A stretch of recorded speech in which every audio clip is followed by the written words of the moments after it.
I was rinsing out my morning coffee mug when my phone buzzed. At first, I didn't even look up. My hands were wet and I assumed it was another automated reminder from the pharmacy. But then it buzzed again and again. When I finally wiped my hands and checked the screen, my heart skipped. "Ma'am, call me back immediately. It's urgent." It was from Andrew, my accountant of 14 years, the man who handled my taxes, my retirement statements, and the tiny financial messes I made every now and then. He had never texted me like that.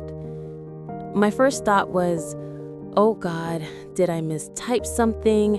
Did the bank close my account? Did someone hack me? My fingers shook as I called him back. He answered on the first ring. "Mrs. Turner?" he said, voice tight, strained. Definitely not his usual calm tone. "Are you somewhere safe? Somewhere private?" "My kitchen," I whispered. "What's going on?" There was a pause, long enough for my stomach to twist itself into a knot. Then he said something I will never forget. "Ma'am, your son has been trying to access your accounts. He attempted to transfer your assets." I felt the ground tilt. My son," I managed. "Lucas? There must be some mistake." "He wish it were, but I have documents, emails, requests submitted under your name. He tried to transfer your house deed. He's claiming you have early onset dementia." My hand flew to my mouth. It felt like someone had reached into my chest and squeezed my heart. Dementia. The one word I feared the most. The one disease I prayed would never be used to steal my dignity. And now my own son had used it. Against me. Andrew continued gently, as if speaking to a wounded animal. "He tried to secure power of attorney, Mrs. Turner. He even had documents drafted, forged signatures, your name typed over legal clauses. He planned to have you sign the original soon." My legs gave way. I slid into a chair. "Sign? When?" "We don't know exactly, but given the timing, likely at your family lunch this Sunday." I stared at the wall as it all came crashing down. Sunday. He was going to do it Sunday. At our little family lunch at Olive Garden. The lunch I'd been so excited for. The lunch I thought was a simple mother-son get-together. The betrayal hit me like a wave so cold it burned. "Andrew," I whispered, "why would he do this to me?" He didn't answer right away. "Financial desperation," he said finally. "I suspect he and his wife may be in debt. Gambling related, but I can't confirm that yet." My breath caught.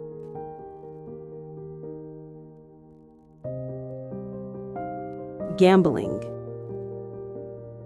I knew Lucas loved to have fun at casinos, but I'd always believed his stories, that he'd only play a little, that he'd never risk something serious. But then little memories started clicking together like puzzle pieces I had ignored. His constant money requests. His sudden mood swings.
The next morning, I woke up with a strange heaviness in my chest, the kind that comes when your world has shifted overnight and your mind hasn't caught up yet.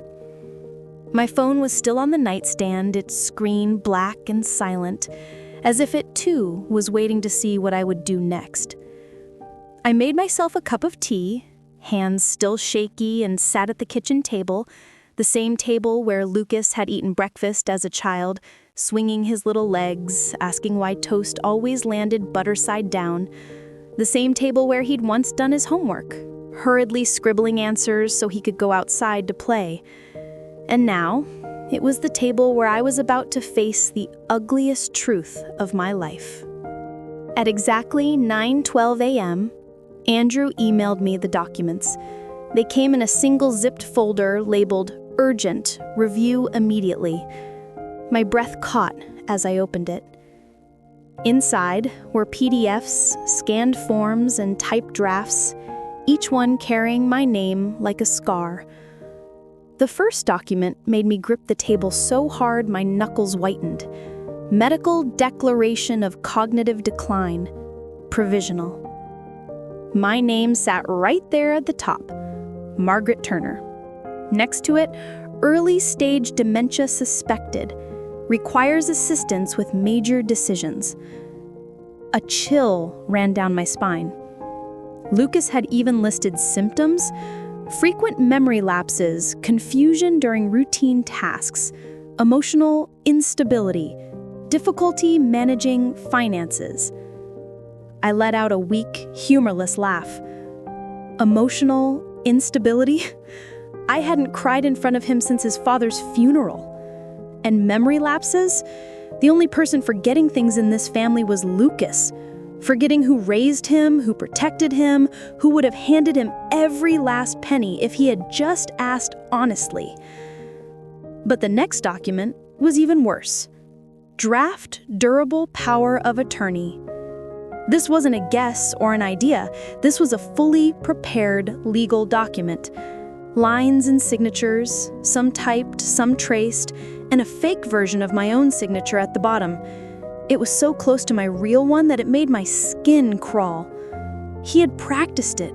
He had studied it. He had forged me. But then came the document that made me push back my chair and stand because sitting felt impossible. Property Transfer Agreement, 117 Palm Ridge Street. My house. My home of 32 years. The place where I raised him, where he'd grown tall enough to hit his head on the pantry doorframe, where every Christmas morning he had run down the hallway shouting, "Mom, wake up, Santa came." And now, it was the table where I was about to face the ugliest truth of my life. The document listed Lucas as the primary caretaker with full decision-making authority. And there, in small text at the bottom, transfer to take effect immediately upon signature.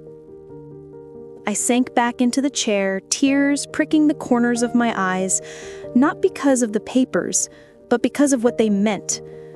My son had looked at everything I'd built, everything I saved, every moment of my adulthood, and seen only dollar signs. He didn't think of my memories, or my independence, or my dignity. He thought of ownership. He wanted to own me, to own my life, to own my ending.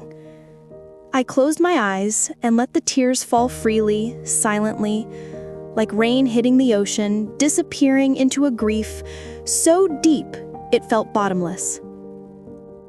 After a few minutes, I wiped my eyes, took a deep breath, and opened the next set of documents. These were email screenshots between Lucas and someone named Attorney Michael Garrison. An attorney. He had actually involved a lawyer. My heart clenched as I read the messages. Lucas. She's getting older and confused. I'm trying to take proactive steps, but she doesn't understand her condition. Attorney Garrison. We can finalize the paperwork once she signs, bring her in, or have her sign at home. You can say it's a simple permission form. Lucas. We have a family lunch this Sunday. I'll get her signature then. I stopped reading. Sunday. Lunch. The very same event I'd been looking forward to. I'd even picked out a blue blouse I wanted to wear because Lucas once said blue made me look young and cheerful. Now, I understood the real reason for that lunch. He was going to slide the papers across the table, ask me to sign something routine, smile as he did it, and walk away owning my life. My stomach twisted. I wanted to scream, I wanted to tear the documents in half, punch the wall, throw something, anything to release the hurt swelling inside me. But instead, I sat there quietly, like I always have, and let the truth settle in. This wasn't desperation. This wasn't a mistake. This was a plan. A calculated, rehearsed plan. And the most painful realization of all, he didn't do this alone. At the bottom of one email, I saw a line that turned my blood cold. Sarah agrees this is the best way forward. We need access before the casino freezes our account again. Sarah? My daughter-in-law? The woman I'd welcomed into our home, the woman I'd taken to doctor's appointments, watched when she was sick, helped with the kids, bought birthday gifts for, hugged at every holiday. She wanted my house too. She wanted my money, my retirement, my security. She smiled in my kitchen while knowing she planned to take everything from me. A laugh, sharp and bitter, escaped my throat. I pressed a hand to my chest. No, I whispered into the empty room. I had been generous, trusting, blind, but I was not weak, and I would not let them take another thing from me. Not my future, not my home, not my dignity. Their plan might have been detailed, polished, and well-timed, but they forgot one thing. I am still here, and I am not done fighting. The house was unusually quiet that afternoon. Quiet in a way that makes you notice things. The ticking of the wall clock, the hum of the refrigerator, the soft rustle of the curtains as the heat vent breathed out warm air. I had spent the whole morning replaying Lucas's visit in my mind, the way he hovered around my living room, the way he paused before answering my questions, the way he seemed almost impatient for me to sign something. Every detail felt heavier now, unsettling. Still, there was a part of me whispering, "Don't jump to conclusions. He's your son. He'd never hurt you."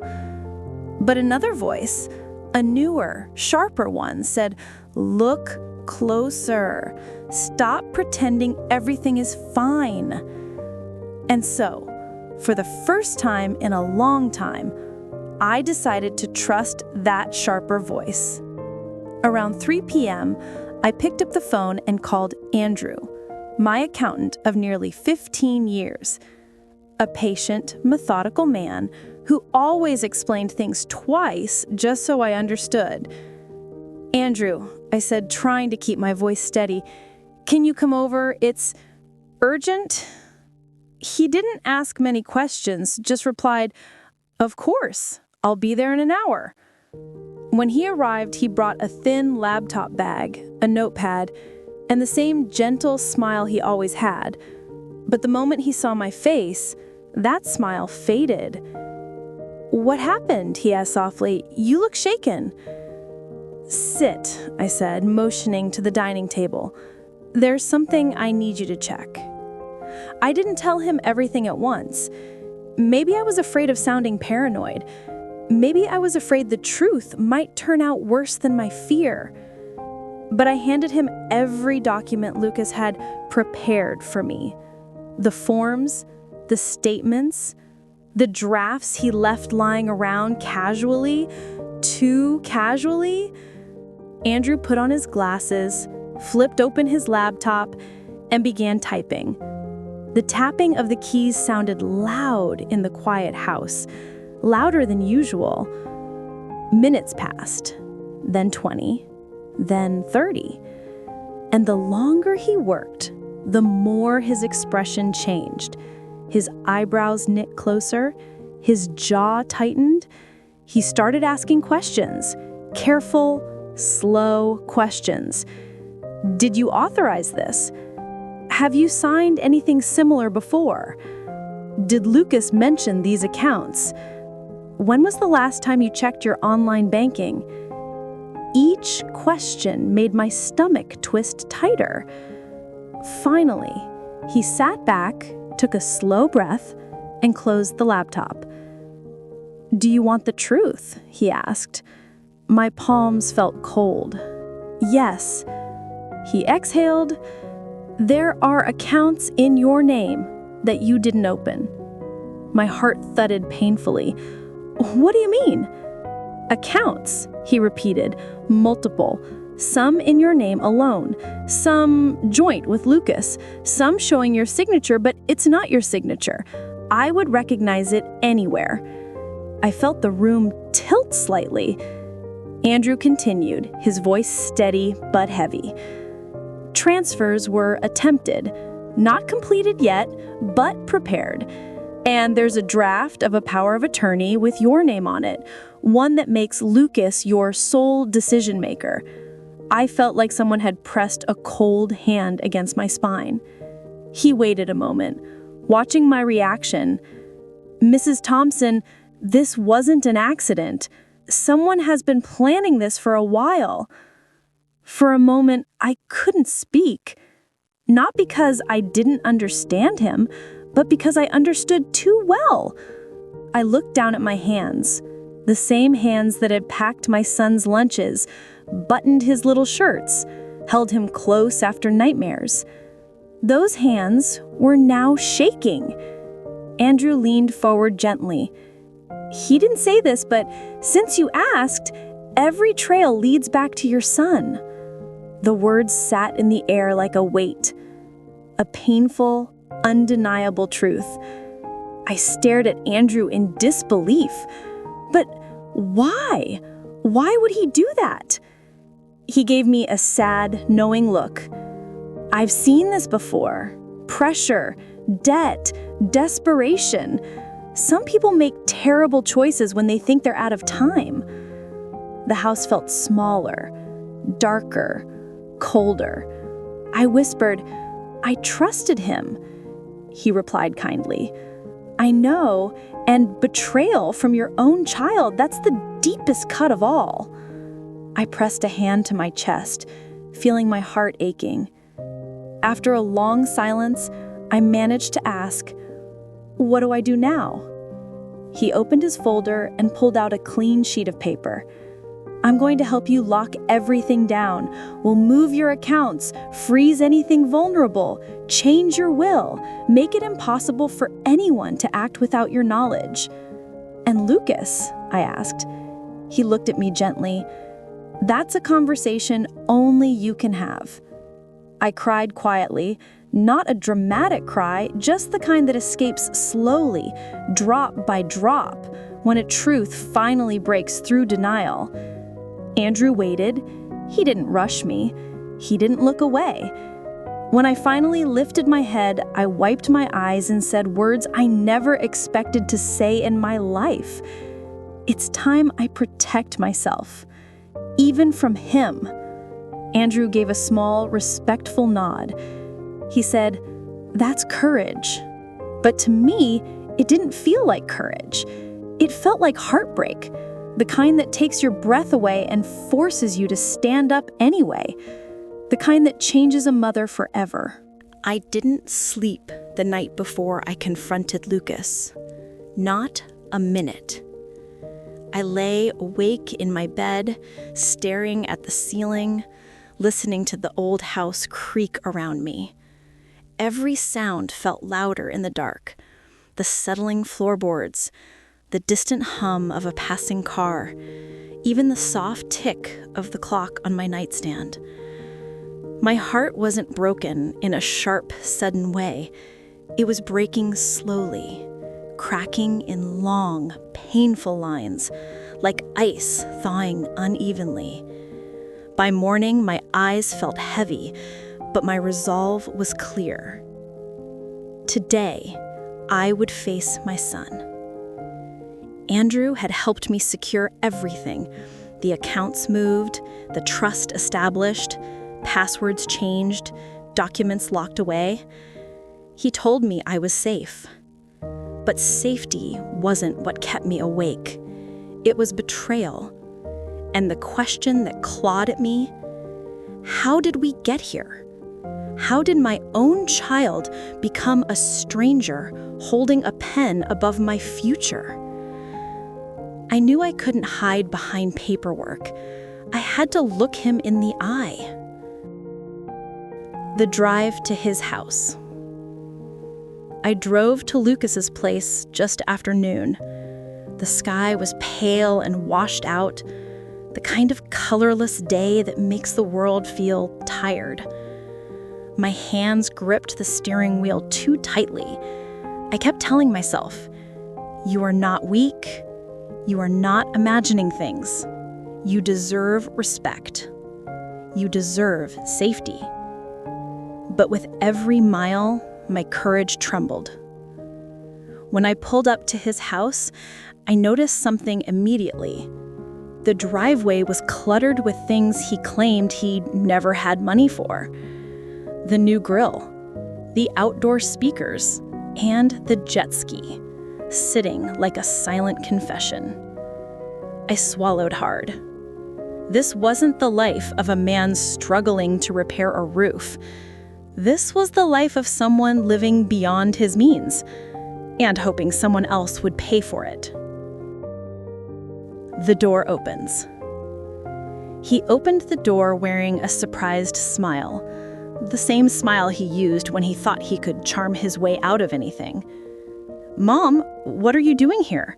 he asked, stepping aside as if everything were normal. But nothing was normal anymore. I stepped inside without answering. His silence made him uneasy. I could see the shift in his expression. His eyes darted toward the living room where Sarah sat scrolling on her phone. She looked up startled. "Oh, hi, we were expecting you." I nodded, but my voice came out steady, firmer than I felt. "We need to talk." The papers come out. We sat at their dining table, the same table where Lucas had once eaten cereal in his Spider-Man pajamas. I reached into my purse and pulled out the folder. The moment Lucas saw it, the color drained from his face. "Mom," he said quickly, I can explain." "No," I cut him off, my voice low and controlled. The house fell silent. Even Sarah's phone stopped buzzing. I opened the folder and laid each paper in front of him, one by one. The forged signatures, the fake claims of dementia, the drafted transfer authorizations, the power of attorney document. His hands began to shake. "Where did you get these?" he whispered. My jaw tightened. "That doesn't matter. It matters that you created them." Sarah suddenly stood up.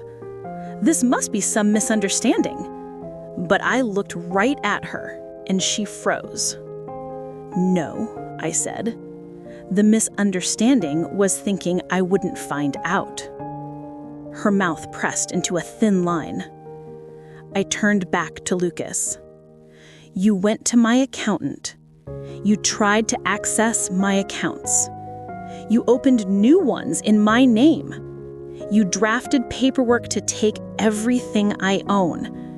You were going to bring these to me at lunch and have me sign them without even knowing what they were." I didn't yell. I didn't need to. My calmness scared him more than anger ever could. "Mom, please," Lucas started, rubbing his forehead. "You don't understand. Sarah and I are..." under a lot of pressure. Pressure? I interrupted softly. So were the people you stole from. He flinched. I leaned in, my voice trembling not from fear, but from hurt. You were going to declare me incompetent, your own mother. His eyes filled with tears, not the honest kind, but the kind people cry when trapped. I wasn't going to go through with it. Then why were the documents ready? He had no answer. I let the silence hang before I delivered the part I never wanted to know. Andrew told me about the gambling accounts. Lucas's eyes widened. And the debt collectors. And the investments that were actually just losses.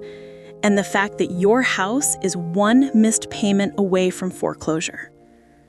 Sarah's shoulders slumped. You lied to me, I whispered, for months, maybe years. Lucas finally broke. Mom, I'm sorry, I didn't know what else to do. We're drowning. So you plan to drown me too? His head dropped. Sarah began crying softly, but it felt rehearsed, like she had cried this cry to many people before. I sat back, letting the truth settle. I closed the folder and said the hardest words a mother can say. I have changed my will. All my assets are in an irrevocable trust. You will not have access to anything, ever. Lucas looked at me as if I had slapped him. Mom, come on. No, I said, standing up. I have given you help your whole life. I have supported you more than any parent should. But stealing my future, trying to control my life, that's not help. That's cruelty. He stood too, breath quick and panicked. But we're family. Family protects each other, I said quietly. Family does not plot behind closed doors. I reached into my purse one more time. Your father's house key. Give it back. For a moment, he didn't move. Then slowly, he reached into his pocket, unlocked the key ring, and dropped my house key onto the table.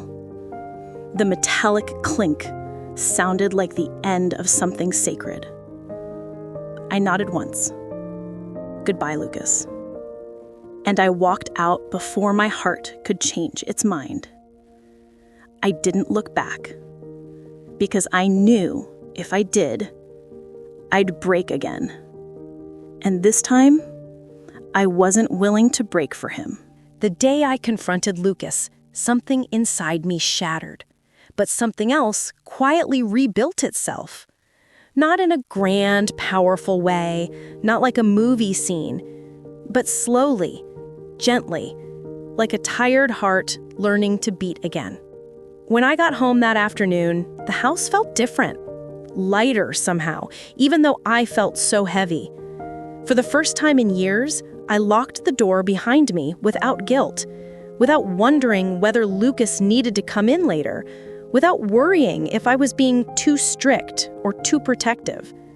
This time, the lock wasn't to shut him out, it was to keep myself safe. I set my purse down, hung my coat, and stood in the middle of my quiet living room, the same place where I had rocked my baby boy to sleep, watched birthday videos, hosted Thanksgiving dinners. Now it held a new energy, a beginning, or maybe a rebirth. I sank onto the couch and allowed myself to cry. Not the hurt, broken cry from before, but a softer one, a cry of release. A cry of finally letting the truth settle, without fighting it anymore. The days after felt long and strange. There were moments when I reached for my phone, expecting a message from Lucas. There were moments when I walked past his childhood photos and felt a sting of memory. But the hurt began to change shape. It wasn't a sharp stab anymore. It was a dull ache. The kind that hurts, yes, but doesn't control you. I kept reminding myself, You chose yourself. That matters. I made tea every morning. I opened the curtains and let the sun in. I read books I had never finished. I walked around my garden without rushing anywhere. Life didn't heal quickly, but it did begin. A week later, Andrew gently suggested something. He said, "There's a support group for people who've experienced financial abuse, elder fraud, family fraud, manipulation. You won't be alone there." At first, the idea scared me. Joining a group meant admitting what happened, saying it out loud, facing other people's stories, and letting them face mine. But one thing I had learned was this: silence doesn't protect you. It isolates you. So I went. The community center was warm and welcoming, with soft chairs and a table of cookies someone had lovingly baked. There were maybe 10 people gathered, men and women in their 60s, 70s, even 80s. People who looked like they knew the taste of betrayal. I sat down quietly at first, but as they shared their stories, something happened. I realized I wasn't the only one who had been hurt by someone they loved. A woman named Margaret, with silver curls and kind eyes, told us how her granddaughter drained her credit cards. A tall, soft-spoken man named James shared that his nephew took out loans in his name. And then there was Beatrice, sharp, witty, and full of grace, who said, "People think abuse only comes from strangers. Sometimes the stranger is just someone we raised." For the first time since everything happened, I didn't feel foolish, or naive, or weak. I felt understood. When it was my turn, my voice trembled, but I spoke. I said, "My son tried to take everything I built, everything I saved. He tried to take my voice, my dignity, my life." Heads nodded, hands reached out. No judgment, just warmth.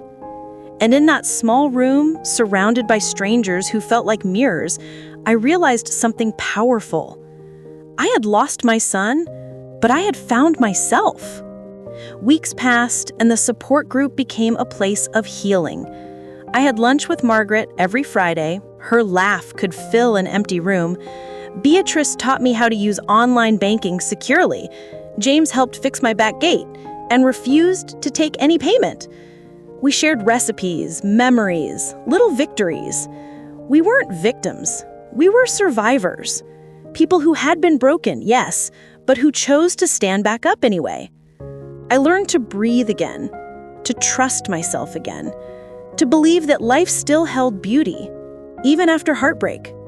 One evening, I sat at my desk and wrote a letter to Lucas. I didn't write it out of anger or hope or desperation.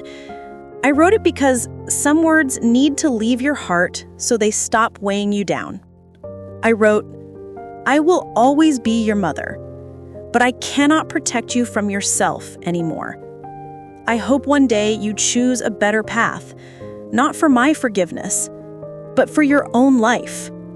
I folded the letter, placed it in an envelope, and tucked it inside the drawer. I never mailed it. Some things are meant to be released, not delivered. Months later, on a warm spring afternoon, I sat in my garden with a cup of tea. The light breeze carried the smell of lilacs, my favorite. The neighborhood kids were riding their bikes, their laughter echoing down the street. And in that moment, I felt something I hadn't felt in a long time. Peace. Not the kind that comes from fixing everything, but the kind that comes from letting go. I didn't know if Lucas would ever change. I didn't know if he'd ever understand the depth of his actions. And I didn't know if our relationship would ever mend. But I knew this. I was finally living again. Not cautiously, not fearfully, just living. I had community, I had clarity, I had myself. And sometimes when life takes away what you thought you couldn't live without, it gives you something unexpected in return. Freedom, strength, peace that does not rely on anyone else. As the sunlight warmed my face, I closed my eyes and breathed deeply. I lost my son, I whispered softly. But in the end, I found me. And that, more than anything Lucas tried to take, was something he could never touch again.